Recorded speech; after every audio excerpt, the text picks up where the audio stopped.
வணக்கம் ஃப்ரெண்ட்ஸ், நீங்கள் பார்த்துட்டு இருக்கிற ஜேசிபி வந்து 2021 மாடலுங்க. BS3 76 HP நார்மல் வண்டி. TN 24 registration, single owner, tax, full insurance எல்லாமே கரண்டில் இருக்குது. இது ஒரு குவாலிட்டியான மிஷினுங்க. இது 4 புது டயர் போட்டிருக்காங்க, ஒரிஜினல் டயர் போட்டிருக்காங்க. வண்டி குவாலிட்டியாக இருக்குங்க. இந்த மிஷினோட ரேட்டுன்னு பார்த்துட்டிங்கன்னா 28,50,000 சொல்கிறாங்க. ஒரு 28,500 அந்த சம்திங் வாய்ப்பு இருக்குது. மிஷின் மேலே லோன் கிடையாது, பேப்பர் கையிலேயே இருக்குது, RC புக்கு கையில் இருக்குங்க.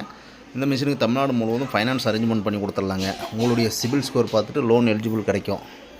உங்கள்கிட்டையும் ஜேசிபி பொக்லின் ஏதாவது சேல்ஸுக்கு இருந்ததுன்னா நம்ம சேனலை அப்ரோச் பண்ணுங்கள், செல் பண்ணி கொடுத்துடலாம். மறக்காமல் சேனலை சப்ஸ்கிரைப் பண்ணுங்கள், அப்போ தான் நான் போடுற வீடியோ உங்கள் மொபைலுக்கு அப்டேட் கிடைக்கும். Thank you friends.